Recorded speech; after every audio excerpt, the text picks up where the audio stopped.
Hello, y'all. I am back again for another video. And this video is going to be more about the sociopathic female and the update. You know, like this is always like kind of like a soap opera slash movie, but it's real life. So I found this out about Kaylin. Okay, remember Kaylin is potentially a sociopathic female from my perspective, and she's already had one baby that has passed away, a 4 month old young boy. So now, Child Protective Services is allowing her to have unsupervised visits. I gave my perspective to Child Protective Services and I advised them, or I gave them my perspective that she should not have, especially unsupervised visits. So they started out with supervised visits. Now, as long as she had supervised visits, there was no bruising on her 1 year old. Okay. So now, since Kaylin has unsupervised visits, suddenly she claims that the 1 year old son has bruising to his face. So, Kaylin, and I didn't speak with her directly, but I get the updates on what's going on because Kaylin will communicate with other people that I know. Some of the updates I used to get from Kaylin, but as of right now, she's changed her phone number. So her 1 year old has bruising on his face, but she claims it's because he fell out of a baby bed at the foster care. However, when the visits were supervised, there was no bruising. So, see, what's happening is every time something happens to one of her children, she's going to blame shift what's happening to her child to someone else. Thank you so much for coming into the live, y'all. I see a couple of people just came into the live. So this video is giving you the update about the sociopathic female that lost her 4 month old baby that died, and the progress or the process of what's going on at this point. So at this point, the 1 year old child, so one baby has passed away. So the 1 year old child that's in foster care has bruising to his face. Now, Kaylin, Child Protective Services gave Kaylin unsupervised visit time. So this is how this works. So 4 days a week, she gets 4 hours a day unsupervised with this child, which means she can take the child over there in that corner and beat him up. Or she can go somewhere to someone's home and not be watching them and he fall. There's a pattern here. There's a serious pattern of children dying in her care. Now, Elijah is not in the picture anymore. My relative is not in the picture. So even without Elijah being around, Kaylin's 1 year old child bruising to his face. Now, there's a particular gentleman that actually threatened Elijah's life. There's a particular gentleman, and he's the primary boyfriend of Kaylin. He's actually the one that she was with before she got with Elijah. And we'll call this gentleman John. Okay, we'll call him John just for this video's sake. So John is very violent and aggressive, and he's the one that put the comment on Kaylin's Instagram stating that, because Kaylin's started dating this meth addict, this white man. You got to see my last video. you got to keep up with these videos because this is a like a series, episodes. These are episodes, okay, or a series. So when Elijah went to jail, Kaylin ended up getting with a meth addict.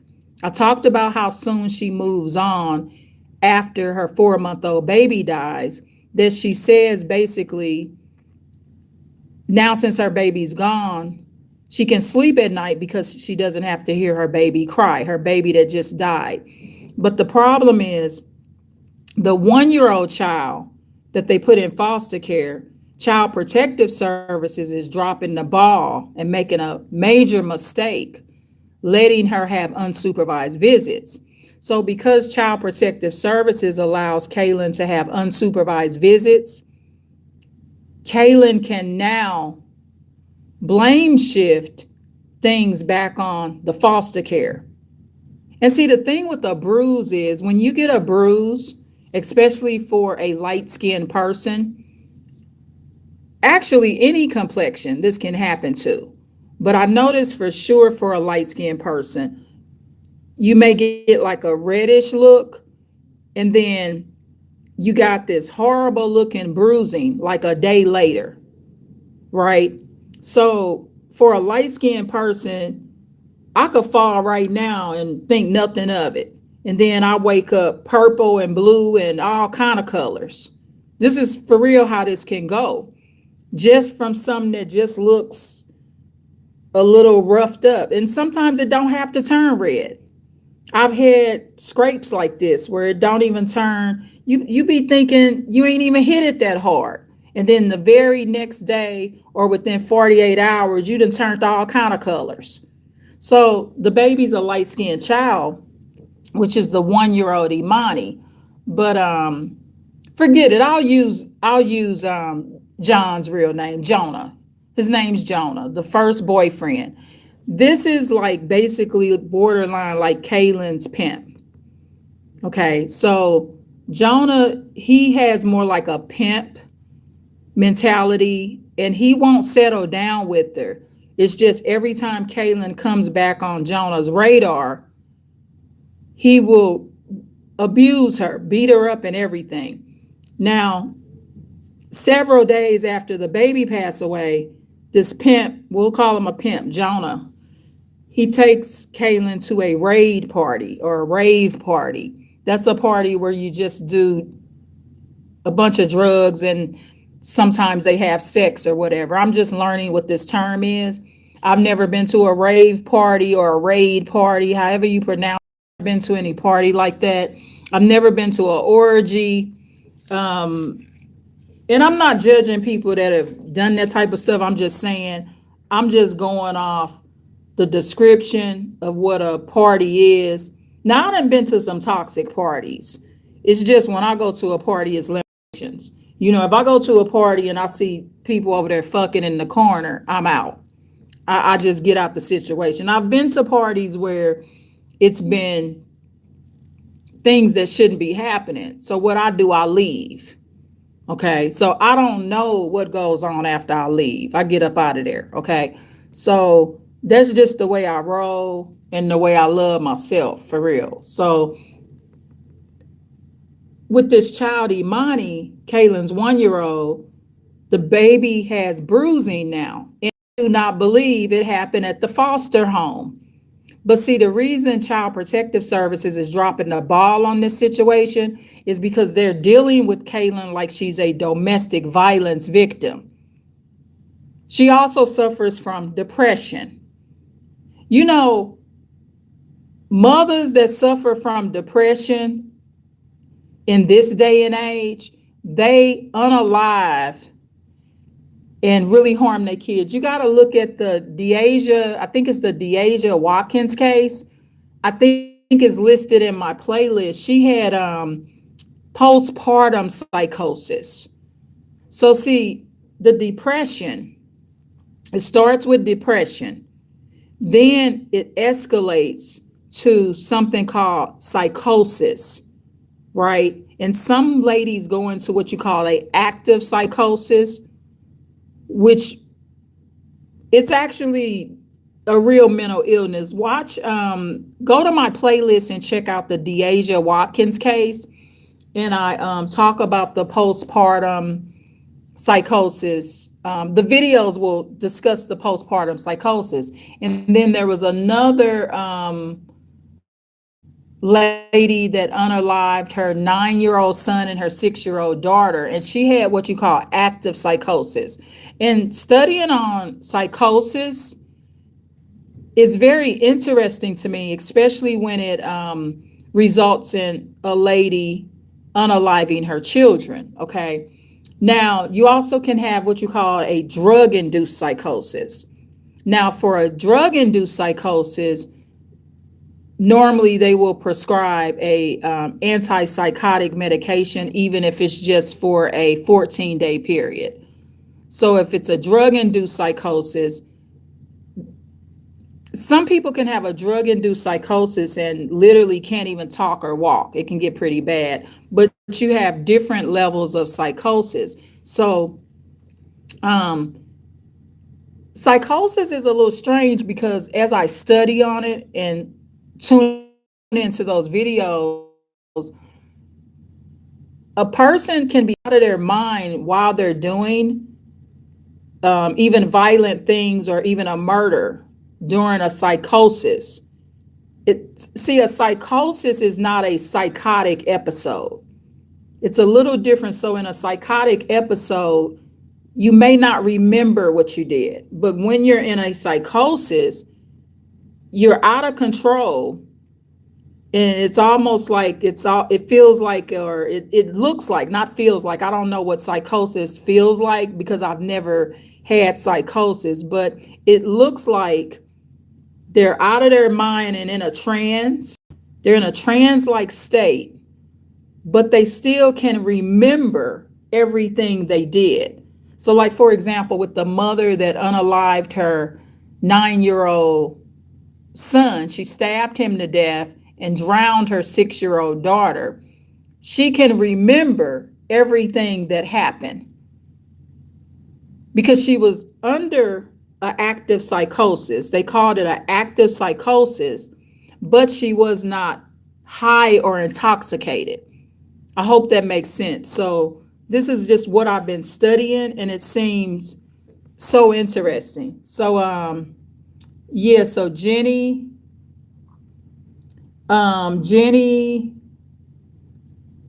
Staff say shit's wild. Yeah, it is. It is. It is wild. I agree with it. And it feels like it's like unbelievable, but I would agree with Jenny. It's wild. And I'm just keeping you up to date on how it goes to bring awareness, because child protective services, y'all, they not for the kids. They not for the kids. Kaylin, her 4-month-old, has died in her care. They have not even completed the medical exam and the autopsy. It's not fully complete. The report is not complete. I just know some of it, right? But it's not fully complete. And they're allowing her 1-year-old unsupervised in her care.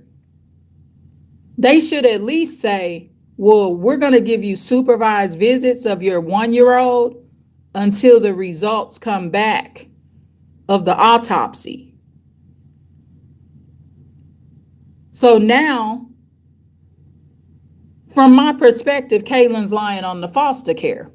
It sounds like, okay, you would think the foster care is dropping the baby, or the baby fell out of the baby crib at 1 year old, right? But from my perspective, those bruises, see, Kaylin takes the 1-year-old son, which is her oldest son, she takes him around this guy named Jonah. Now, I have advised Kaylin years ago when she first had Imani, I said, do not take Imani around Jonah. He will kill your son.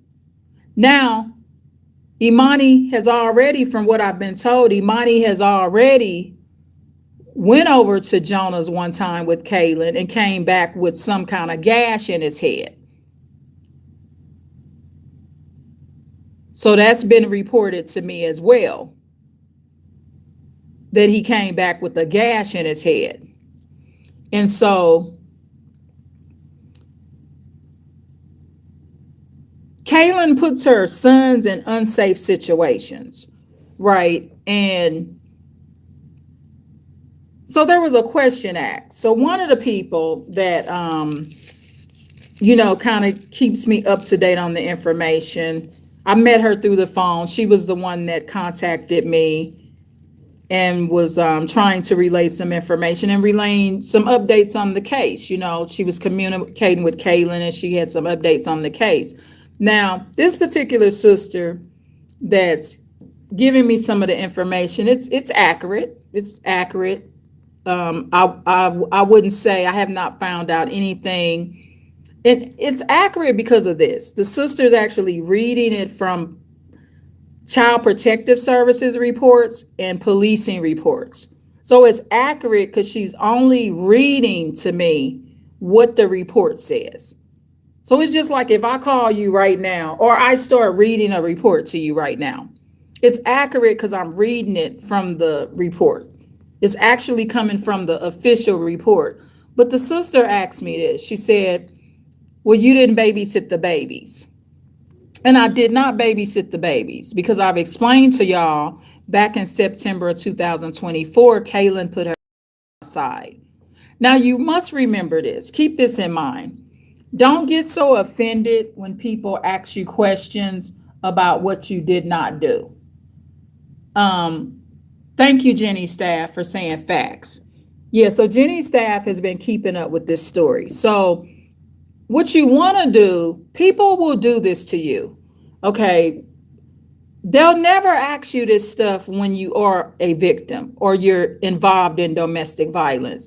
But when you are the only one that's able to completely back out of a situation, when you're the type of person, when some violent happened to you one time and you bounce up out the situation or leave the situation or discard that situation. It's not only narcissists that discard situations. Empathic people can do it too. They always talk about the narcissistic discards. No, we discard too. When you decide to get rid of a narcissist, you're discarding that narcissist. Okay? When you decide to leave a narcissist, you're discarding that narcissist or a sociopath, or in some cases a psychopath. So this sister asked me, she just confirmed that I didn't babysit the kids. But it's not logical to babysit children. For one, the mother would not provide DNA. She would not allow Elijah and I to do DNA. Also, Kaylin was always threatening me with harassment. Okay. I have no legal rights to Kaylin's children. She is not even my son's wife. My hands were tied. Okay. It's nothing I could do. If I go over there and take her baby and say, I'm taking this child to the hospital, I might get another fist in my side.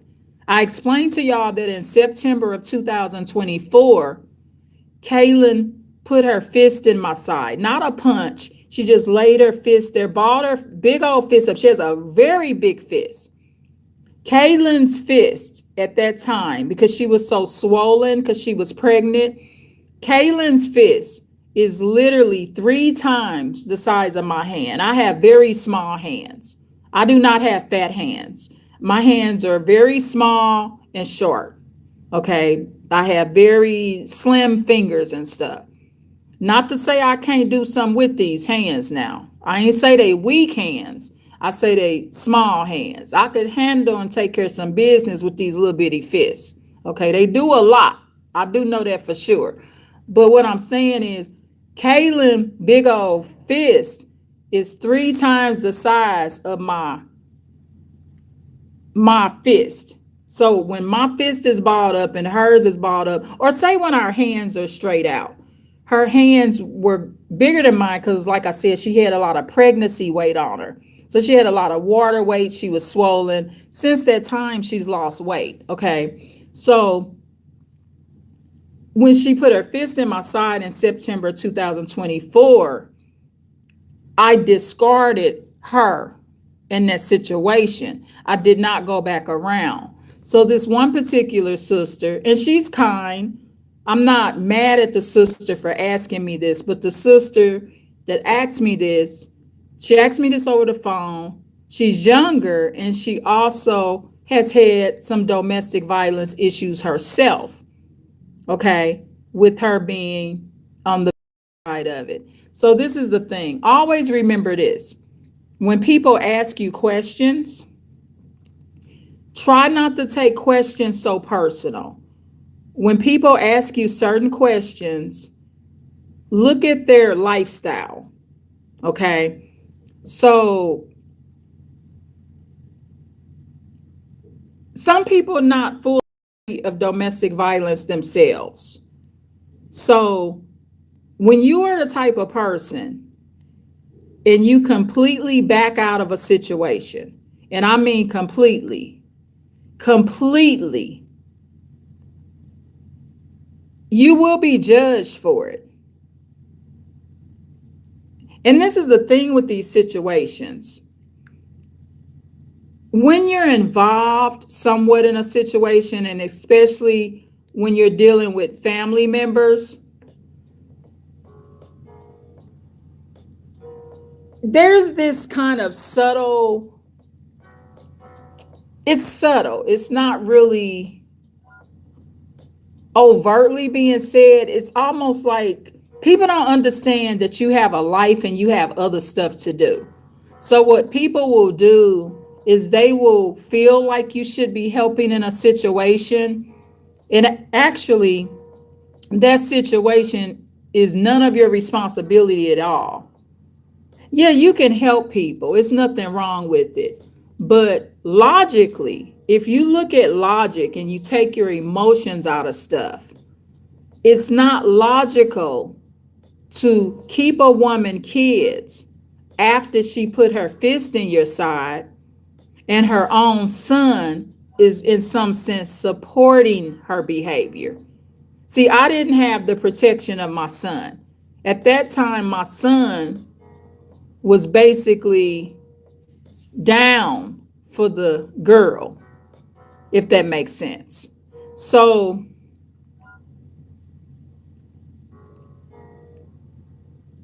it's not a healthy situation to put yourself in, and it's a dangerous situation. It's a very dangerous situation as well. See,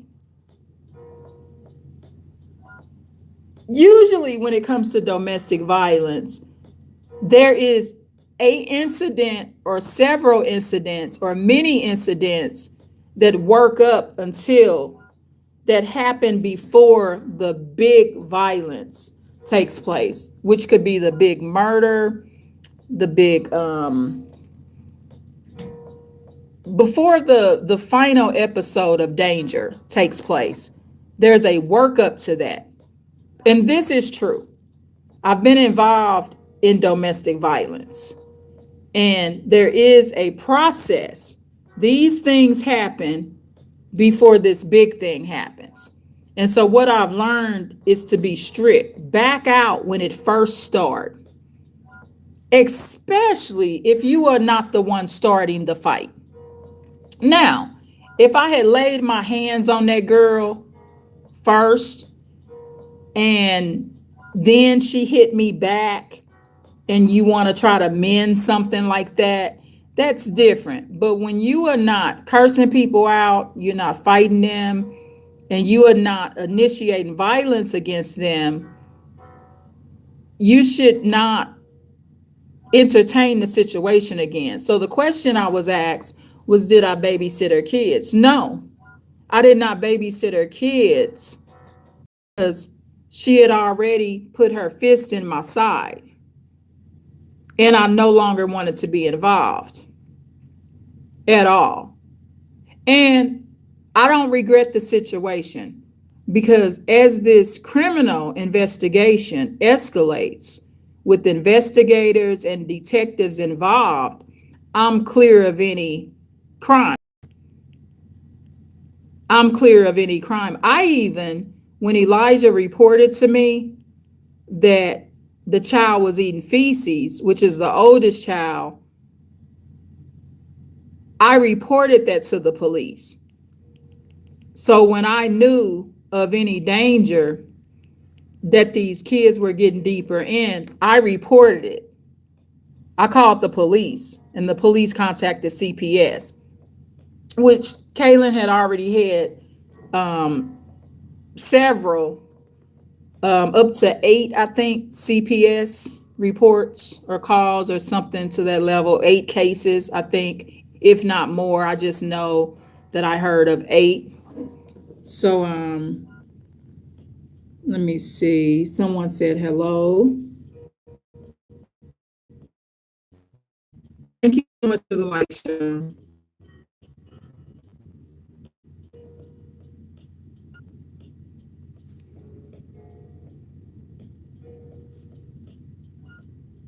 I'm trying to read who said hello here.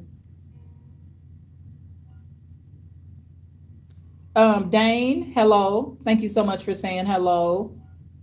So yeah, so this is how the situation kind of like is escalating, so to speak. So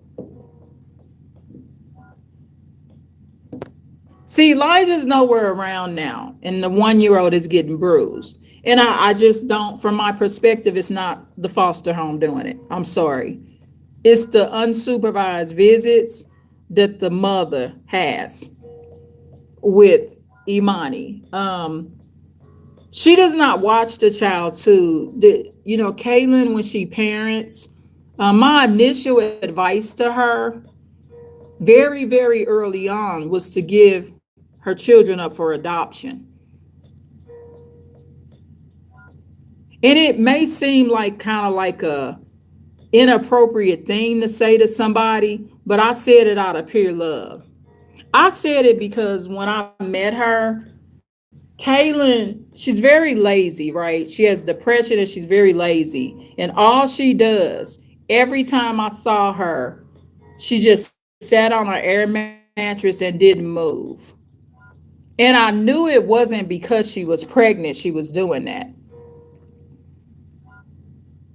If somebody gonna be a mother, they gotta be somebody that's willing to get up and take care of the child. So if someone is struggling and they depression is so bad and they triflingness and laziness is so bad that all they can do is just sit on an air mattress and just don't move, I mean, I knew it would only get worse once the children came. So I didn't used to, really believe that people should get their children up for adoption, but I have matured and grown. And I think it's an option. Abortion is not the only option. Many people have done it. I've had people that I've met throughout the years that were adopted. They were raised by their adopted parents and they were extremely successful. I truly believe this. I believe if Kaylin would have given her children up for adoption, they both would be alive and doing well. Now she has one alive, but is showing up with these weird bruises. And Elijah is out of the situation because Kaylin's not going to protect her children like the dude Jonah. Jonah beats the crap out of Kaylin. And Kaylin takes her child around Jonah. She takes her children around men that's on meth, pimps, all stuff. So there's no protection for her children. And she just might be losing her patience with these children. Either way, it's her fault. Even if she is hitting the baby or allowing a guy to hit her son, like Jonah, taking her son over to Jonah. Either way, it's still the mother's fault because she's the legal and thank you so much. Thank you. Yeah. Because she's the natural guardian of her children and she's legally responsible for her children. I had no legal responsibility for her children and my hands were tied. So all I could do was protect myself in the situation. And as of right now, I'm not going to be a part of a homicide case. I'm going to be a part of it because of all I witness daily on the phone. I'm an excellent witness because I could hear it all go down. I talked to Kaylin. I got the reports. So I'm an excellent witness, but I'm a protective witness too. Because what people don't understand is everyone that's babysit those children will be questioned about the death of this 4-month-old child.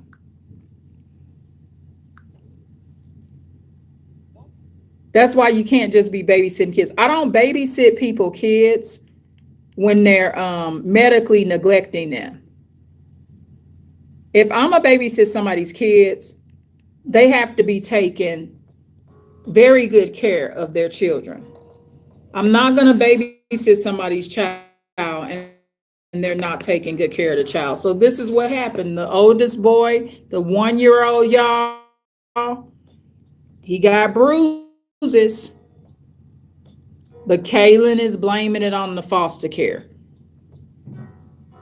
Blame shifting. She's going to continue today, y'all. So I'm just doing this quick live. That's the update on the sociopathic blame shifting and the update on the case.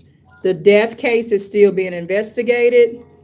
Elijah at this point is obeying the no contact order and staying out of the way. And so that's the update. Please like, share, and subscribe. Okay. So I will be doing another live later this evening, y'all. So again, this is the update on the sociopathic female. Daniel's waiting on me. Okay, thank you. Okay, please like, share, and subscribe. Thank you, y'all. Tune in for more right here with Advanced Insight. Bye.